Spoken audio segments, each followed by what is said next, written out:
Hi all, welcome to Koshish, ABalance. In today's conversation, I have with me Ishita Manek and Priya Vaidya. We will be talking about a very sensitive issue which concerns us all, that is, child sexual abuse. Ishita and Priya work in an organization called Rubaru, which is based in Mumbai. And Ishita is the director for the organization, while as Priya is the project head for mental health component particularly. So Ishita, before we actually talk about child sexual abuse, I want to ask you one very important question, Sure. which is Ainki Ayo. Why just? So friends, you must be thinking, what exactly is happening? So Ishita, before we started recording this conversation, told me that she is from Rann of Kutch, which is in Gujarat, and she speaks a language called Kutchi, which is not recorded or known much. So, Ishita, tell me more about Kutchi first before we go on talking about child sexual abuse. Sure. So, Kutchi as a language is very different from Gujarati. A lot of people believe that Kutchis are Gujarati, whereas they're actually two entirely separate cultures, I would say. As a language, Kutchi does not have a written format anymore. It was lost to time. Uh-huh. So, it is now only a spoken language. It's only passed on orally. So, how many people speak Kutchi? Do you have an idea? I wouldn't have an idea of that because a lot of present day Kutchi families have started adopting Gujarati as their language, especially the ones that live in Mumbai or more metropolitan states, because it's a more widely used language versus a regional language like Kutchi. But there are still a few that use it like me. Oh, interesting. So, other than the major social issue, we are also learning subcultural bits here and there. Yeah. Priya, welcome to this conversation and tell us more about yourself. Where are you from? I am born and brought up in Thane, which is just a district neighboring to Mumbai. And I speak Marathi and Maharashtrian person. All right. And that's all. And is this your first visit to Kashmir? Actually, second visit, we did Great Lakes of Kashmir trek together 2 years ago. Right. And it was fun surprise that we are coming to Kashmir this time. So it's nice. It is interesting that this is a place full of lakes and mountains. But unfortunately, most women and girls they don't trek as much. I mean, I'm not saying they don't do at all, because lots of groups have started trekking, including women, which includes our own initiative of Kashmir Women's Collective. We used to do like small treks on Sundays during COVID, particularly to engage women in something which would relax them, because during COVID, lots of stresses were building up even at home. So it's interesting that Ishita and Priya have come to Kashmir before and they have done Great Lakes trek, which many of our Kashmiri girls and women may not have done. And also, I want to inform our viewers that Ishita and I met 10 years ago on the slopes of Gulmarg while we both were skiing. So this is winter time, and this is also a cue for you to go ski, and during summer go trek. So, if I may add, I think Kashmir Great Lakes is one of the most beautiful treks I have ever done. The vistas are just, words can never do justice. So those of you who are watching this and are women, please go ahead and explore a little bit of Kashmir's nature. So does one need to be really fit, and does one need to, be really ready for it? Is it really challenging in terms of contour and geography? I do believe that it's not a first timer's trek. It's not a beginner level trek. So especially if you're not from a mountainous region, right? Because we have different lung capacities coming from more sea level places. But if you just do regular walks and a little bit of physical exercise, you can definitely do it. And how many days did you take to cover it? I think we took about 8 days. 8 days. And how was it for you, Priya? I actually was thinking that, you know what, Great Lakes of Kashmir taught me life changes every day, and the canvas you look at every day are way different than each other. So it was really beautiful to take that back with me, the experience of change and accommodate with that. So it was. Everything in Kashmir is beautiful. You just place your camera anywhere. It's amazing. Like very much like this, studio, this art gallery we are having our podcast in. This is Shaw Art Palace on Boulevard, and we are grateful to Vicky Shaw for letting us, do our podcast here and for shooting here. So, Ishita, coming to the issue we wanted to discuss, since you are in Kashmir, since past 2 days, and you have just finished delivering a workshop on child sexual abuse, and you delivered it to teachers working in government sector in Srinagar, around 50 of them. So tell me, how was your experience of delivering workshop here, and what was, what like stood up for you? So this was our second time doing a workshop with teachers. We did one 2 years ago for about 100 teachers. This time it was 50 teachers. It's remarkable to see the difference in terms of the interaction level, purely based on gender, if I may say.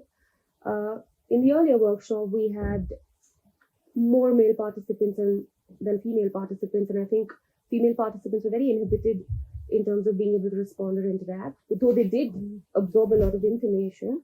In this particular workshop, I think there were more women who were there, teachers who were females, and a small percentage of male teachers. And I think that also made a difference in how interactive they were on the issue. I think they spoke more freely, more openly, because they've seen issues related to child sexual abuse happen within their own families, within their vicinity. So they came forward with a lot of stories that they may not have probably spoken about in other forums. So as a training, it wasn't just about imparting the education or awareness part of it, but it was also about giving a safe space for them to share their stories and ask their questions. Mm-hmm. Interesting. And Priya, what was your takeaway from the workshop? Actually, when she was talking about gender, what I realized is that we being female, I think they could connect it really well. And what stories they shared were a lot about females experiencing abuse, where we challenged how a power dynamic, like a female or a male has, or how boys also are equally vulnerable to abuse. It took some time for them to understand, or maybe digest it, but the way they did, it was phenomenal. It's interesting to know. Ishita, many people here say that there is no need for these workshops here because such cases are not common here, they are not seen as much, and maybe in other parts of the country or world, child sexual abuse is widespread, maybe as far as rampant, but they don't think it is here. Do you think that's correct? I don't entirely agree. There's enough data, and I mean government data, government studies. In 2007, there was a study done that showed us that nearly 50% of India's children face child sexual abuse, which is almost 1 out of 2 children. And you could call that an epidemic in itself, right? If we talk about reporting, less than 2% cases get reported. And there's another element of where 94% of abusers are known to the family. Mm-hmm. So when we look at society in general, everybody seems to think this is stranger danger. Ye hamare yahan nahi hota. Right. This does not happen in our families, our community, our state. It's happening everywhere. It's just a matter of how much we're willing to talk about it and how much we're willing to not sweep it under the carpet and allow it to come forward. Mm-hmm. And Priya, there is one more myth, if I may say, associated with child sexual abuse. Ki child sexual abuse, like Ishita said, कि stranger करता है, लेकिन child sexual abuse जो है वो सिर्फ एक female बच्चे के साथ हो सकता है. Is that correct? No, actually the same study tell us that boys are equally vulnerable as girls. So as a child, 50% of children could be vulnerable to experiencing child sexual abuse. और क्या ये एक नया phenomena है? हम 2007 के study के बारे में बात कर रहे हैं. I mean, how can it be new? लोगों को ऐसा लगता है कि शायद न्यूक्लियर फैमिलीज बन रही हैं, माँ जॉब पे जा रही है, पेरेंट्स बिजी है, मॉडर्नाइजेशन है, तो शायद ये it's an offshoot of modernization. How do you react to that? So here's what I say. About 4 years ago, I was a part of a panel discussion on child sexual abuse, and at the end of the panel, there were journalists, so they were coming and taking bites from individuals, and I was just standing on the stage, and there was a 75-year-old, really old, frail woman who came up and said, can I talk to you on the side? I said, sure. And we went to the corner of the stage, and she'd already started tearing up. She was so emotional, and she said, I faced this. 70 years ago. 70 years ago, ये मेरे साथ हुआ है. आप पहले इंसान हो जिसको मैं बोल रही हूँ. मैंने ये secret इतने सालों के लिए रखा है, and I can't anymore. So if we believe that this is a present day problem, it is not. It has probably been occurring I wouldn't even say for 100 years, but centuries. Ever since probably human society emerged Yes. or, Yes. evolved. But what you said that, the systems are changing, the life is changing, and element of power is also changing. Before pandemic, children were not on like have access to phone, and people would say कि अरे बच्चों को नहीं देना चाहिए. Yeah, that's the problem. Yeah. Well, not because that time or right now the world is online. Like, how can you stop a child From accessing phone. Exactly. Yeah. So the dynamics would change. So maybe the form of power would change, but the abuse or the experience or impact won't change. जब online और child sexual abuse की बात करते हैं तो what is important for parents to know? What is important for the society to know? क्या online grooming होती है? क्या वो भी child sexual abuse बन सकती है आगे जाकर? क्या होता है? How does it work? Because you guys have been working on the issue for more than a decade, so you can probably explain it better. Here are my thoughts. I think we tend to think of the online world as absolutely unsafe and कि बच्चों को बिल्कुल allow नहीं करना चाहिए. But the world is moving online, right? हमें Swiggy से कुछ order करना है तो हम online ही तो जा रहे हैं. If we want to send emails, we are online. Right. So in a changing world, we cannot restrict children's access to the internet. Maybe what we need to do is one, create safer systems for children to access the internet, which is educating children about what could be safe and unsafe. And secondary would be that even the platforms that are allowing access to children, while Facebook and all do have an age limit now, so when you can form an account, etc., but also having systems that can identify CSAM, like child sexual abuse material that's online, and creating an easier reporting mechanism that actually gets looked into and that actually gets how would I say, resolved faster, because currently while you do report it, that content doesn't entirely go off the internet. So I think if parents can just educate children about cyber safety, and you can find a lot of resources online on cyber safety about things like, if you meet someone online who's pretending to be a friend, are they really even a child? It could be somebody who's a pedophile who's parading as a child in order to groom a child online, right?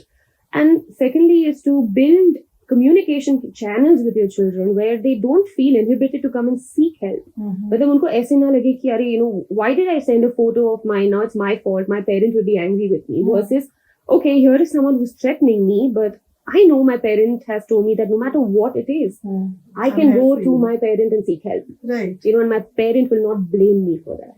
Ishita, interestingly, this is not just about children. Even, young women, when they are in a relationship or they've exchanged some material with the other party, they feel that they can be easily blackmailed. Yes. The other person does that, saying that, okay, now I have this picture, that picture, I have, this intimate thing. And now, if you don't do what I say, then I'm going to basically, reveal about it to the whole world.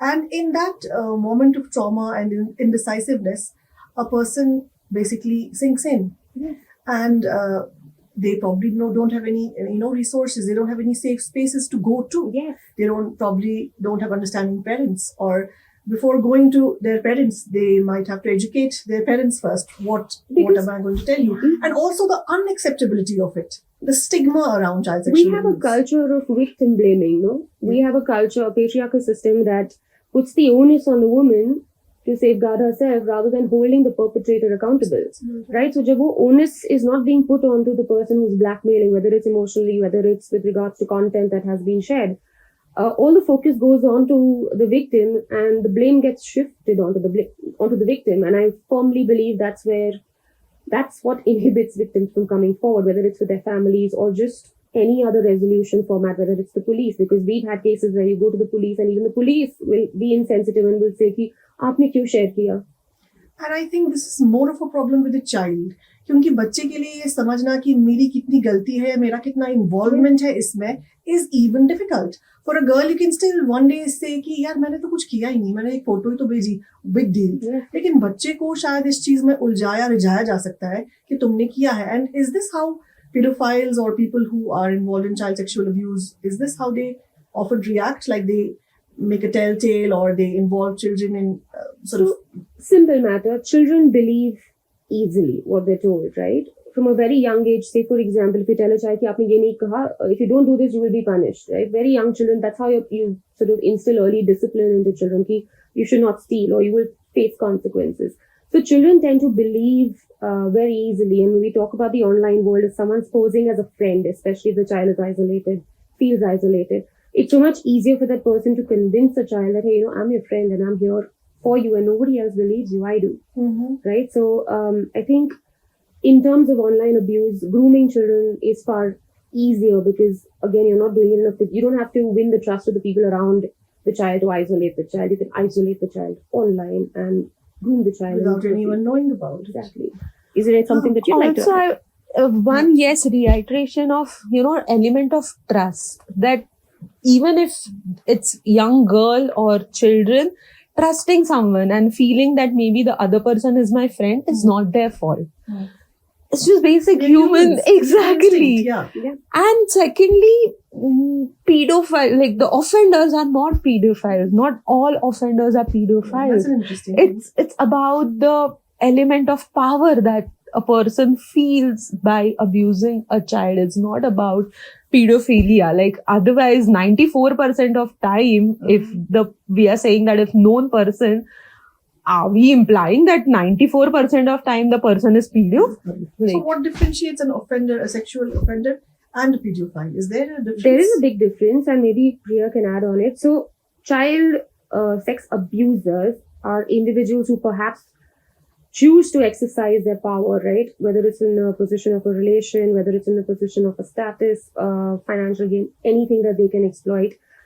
They're essentially satisfying their sexual needs or seeking sexual gratification from a child because a child is in a lesser position of power, yes. and it is easier to perpetrate that. Pedophilia is like we'd say, correct me if I'm wrong, like with homosexuality, it's like it's your wiring in the brain, right? It's kind of an attraction that you sort of have towards children. You have that, you're born with that orientation, and you only feel sexual attraction towards children. But I must say that not all pedophiles act upon it. So while we might view them as, evil and demonic in a way, is to understand that they are also people who've been born with a particular wiring.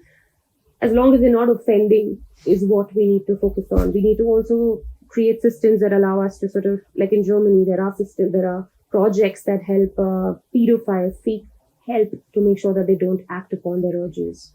Is there something you'd like to add? Yeah. That's something, something interesting for all of us to learn, what pedophilia is, what child sexual abuse is. If I ask you in terms of definition or putting it in brackets, how do you define child sexual abuse?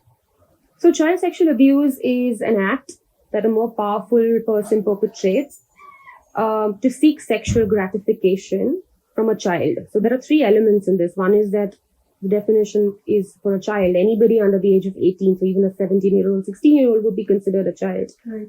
Two is sexual gratification, which means that the intent has to be to seek sexual gratification from the child. And I'll try to explain this with an example. If a child is sitting on the lap of an elderly person, and that elderly person is rubbing the back of the child, is that sexual abuse? The only way to know is what is the intention behind it. So the individual doing it is seeking sexual gratification from that act. It is child sexual abuse. Also looking at the child themselves. Children are born with a great instinct. We feel that bachcho ko samajh mein nahi aata hai always. Of course, they don't understand what the act is.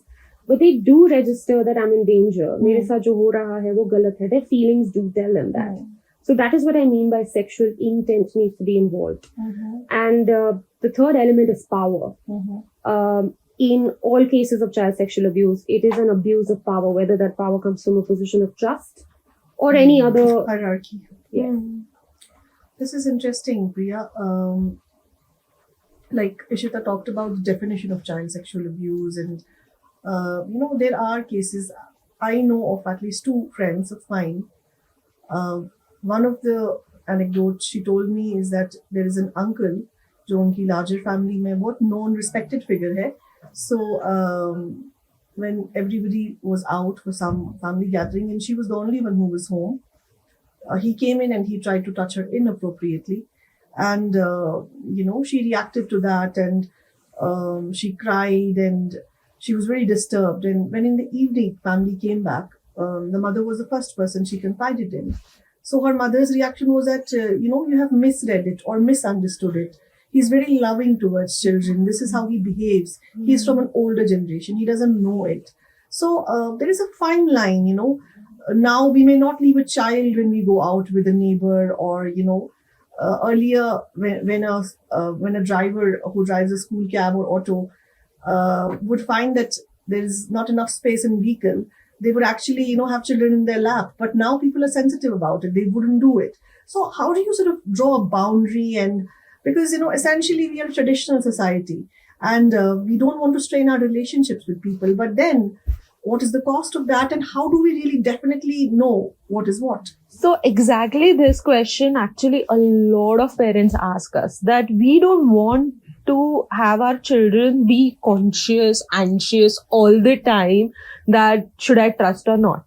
What we tell them is empower your children by helping them understand your emotions are guide, like they signal you in understanding if you feel safe or unsafe. And if you feel unsafe, build a communication platforms for them, that you can tell mom, dad, if not dad, mom, someone else, that who are trusted adult or trusted people enough that child would feel that maybe this person would listen to me. When you were saying, something occurred to me, that many a times this feels like intense of abuse will have impact dependent upon was it touch based or non touch based. Online में इतना कुछ फर्क नहीं पड़ेगा. And actually it's not about how intense the abuse is. The trauma gets if the child got the support that required. It's not about a child phase and situation, but trauma develops when a child could not talk about or didn't get help enough. Then it becomes traumatic for a child to experience this all alone, So, and the trauma doesn't remain limited to that particular year, week, or day. No. People carry it throughout their lives. It's lifelong. Why is it so?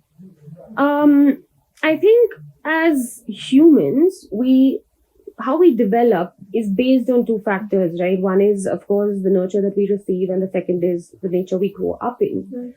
And this is a combination of both, right? Because when you're being abused by someone who is in a position of trust, someone who's, say, related to you, एक तो आपका trust इतनी बुरी तरह से टूटता है. And, coming back to the story that you shared about your friend, firstly, I'm so sorry that she had experienced that. The response system of the parent was to first go into denial rather than accept that this happened to my child and that I should help my child. So it's not just the trauma of the act of sexual abuse that the person experienced, but now there's also the trauma of rejection from someone who could have helped that person, right? Yeah. And we carry these. And if we feel that child sexual abuse is a one-time incident, it is not. Most child sexual abusers groom a child for repeated more instances of abuse. We've had cases of children as young as 10 telling us that they have been sexually abused for the past 4 years. And I'm not talking about just, while people call mild sexual abuse, for me, there's nothing like mild sexual abuse. Sexual abuse is sexual abuse. Where they were facing penetrative sexual assault for 4 years. Goodness. Can you imagine the impact of that for the entirety of that child's life? It's not easy to forget and overcome. Of course, mental health can help you overcome that trauma, but those are still memories that get imprinted onto your brain and you carry for life. That's actually a very grave, issue that you have been working on, and you continue to educate people about it. Does it ever feel that you are tired of it, or there's a burnout? Because it does involve a lot of, emotions and. Yes. Yeah. I would be lying if I said there hasn't been an emotional burnout. I think every year I tell myself, I'm gonna, hang up my coat now and probably pursue other hobbies or other interests.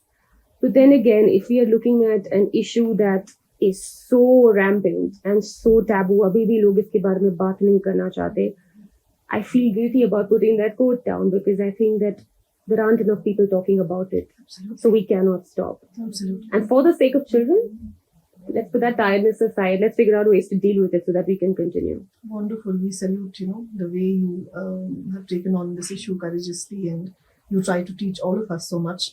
Priya, what would be the resources if a parent is told by a child about any such thing, what would be a good way to react, and what are the to-do things in that situation?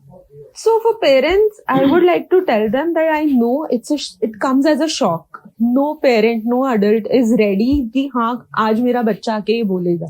So it is a shock For that them also. exactly an adult is going through, Right. and I respect their emotions, but a child who is approaching to you is taking massive amount of courage, and you don't know how many times they must have played that in their head to just come up and tell you. So what is more important is, even if you're shocked, be honest and say that I'm shocked, but I believe you. That's very important. And Validation, yeah? yeah, I mean, Validate. why would a child lie about something that takes a lot of courage to come up and say? Mm-hmm. So children want to listen that they are believed, Right. because part of grooming is nobody will believe you, and children do take it really Internalize this. Yeah, and our feeling. society in indirect ways reiterate that no one would believe you. कुछ नहीं है, आपको ऐसे ही लगा होगा, right? So we need to verbalize that I believe you, and I know it's not your fault, because no one, be adult or child, no one will invite the abuse, right? Of course. So telling them that it is not your fault takes off a burden from their chest. Yeah. And then what after that should parents do? Please encourage them to Report. no, tell them more about. Like, I know that and POCSO mandate us to report, but we need to see what is in the best interest of the child. What happens is, as an adult, we want to do the process. We want to start as ASAP, and yes, I would encourage that, but not before listening to child fully, before helping child feel supported fully, because once we start reporting, there's another ball game that we are throwing a child and us into. So preparing that, helping, at least noting what all things child wants to say. Right. So do you want to tell more about it? I can see how difficult it is for you to come up and tell me. Right. Are the good ways to kind of start the communication. Interesting. So you refer to POCSO, which is the Prevention of Child Sexual Abuse, Protection of Children from Child Sexual Abuse Act 2012, possibly. Yeah. So Ishita will tell us more about POCSO. कि क्या provisions है POCSO में, if there is a child sexual offender, क्या सजा मिल सकती है उसको, कैसे report करना चाहिए, and from what I have understood and read, there is no time for any report to be reported. Yeah. So if like Priya rightly said, that if a parent, if they are smart enough, sensitive enough about the issue, they will possibly hurry and rush to report rather than to support the child. While as supporting the child should come first, and then reporting should, and there is no time limit. So over to you, Ishita. So one is, of course, building support systems around the child, right? Making sure that the child is okay, whether we need to rope in a mental health professional to help stabilize the child, especially emotionally. Even support systems for the parent, because it's not just the parent, it's also the extended family that gets involved, especially if the abuser is strong within the family. So strengthening the support system as a parent for themselves as well, seeking legal advice, I think would be the first step. When we come to POCSO is a great act. I think it has been designed beautifully. Of course, there will be disagreements about certain aspects like mandatory reporting. But as an act, it is child-friendly. And like you rightly said, there is no defined timeline yet to report. All it says that in the best interest of the child. Why does it say that? Because I think even the law identifies it's not just a black and white, abuse hua and abhi hame report karna hai. Right. Children don't always tell us the entire story in one go. So we have to give the child enough time to come forward with their story. Once they do, of course, there is the element of mandatory reporting, abuse with the relevant authorities, and that's usually the police.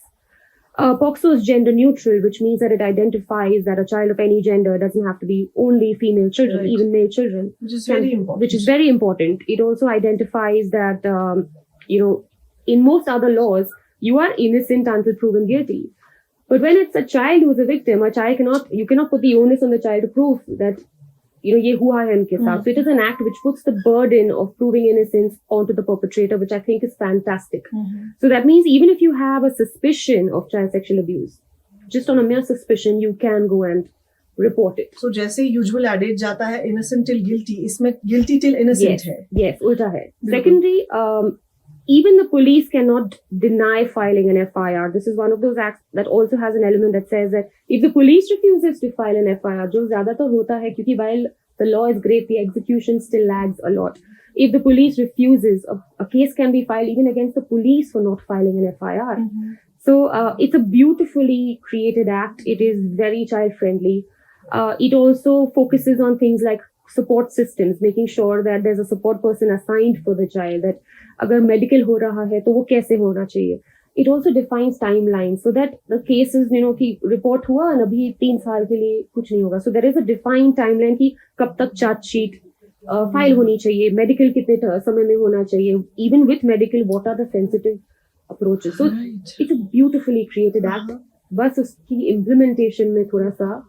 Also, one beautiful element of this act is confidentiality, because this act understands the shame around this experience, and therefore name or any demographic details of child that would identify child needs to be protected. Well, this is a very nuanced discussion, and I think we did cover at least some parts of it, and I'm sure that our viewers would have at least been sensitized about the issue and possibly got some cues about dealing with the matter if any time it comes across, they come across such an issue. So if I can sum up the conversation, and let me know if you both agree with me. To believe that it's not happening in our society because we belong to a particular culture, religion, value is wrong. Child sexual abuse is as old as possibly human history is. Now, or even before that, now there are laws. We have started to define it, understand it, research it. That's why there have to be more conversations around it. And one critical thing I want to tell my audience is that it happens in all institutions, and very rarely it is reported. Mostly people don't report it. And once it is reported, the responsibility is on the institution to deal sensitively with it rather than sort of brushing it under the carpet. What I have seen in my experience in our society also, there were some incidents of child sexual abuse in some very renowned schools recently. What happened was that, they completely denied it and it was completely hidden and taken off. The idea is that if any institution deals with such an issue sensitively, they actually set an example that we have dealt very sensitively with this, which means we are educated, we are sensitive, we are progressive. And we are pro-child. And we are pro-child. And we value a child more than, any other interest involved. Yes. Rather than feeling that our institution will be targeted for it, it will be seen as our institution, this is happening in our institution. Because the fact is, it's happening everywhere. And particularly in the most safely perceived spaces, like homes, like your own people, like you said, it's not a ghost who comes and does sexual abuse. It's somebody known to us. So, Ishita and Priya, thank you very much for your time. It was a wonderful conversation. I want you to say bye to our audiences in your own language, Kutchi and Marathi. Why don't you go first, Priya? Actually, I had something in Marathi.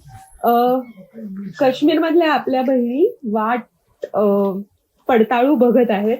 So, what I said is sisters from Kashmir are trying to search their way, and I would love to see them growing more and thriving more. So thank you so much for giving this opportunity. Yeah, Priya, thank you for this wish. It's a wonderful wish. Ishita, I think I'm not going to say it in Kutchi because I want to make sure everybody understands it. Okay.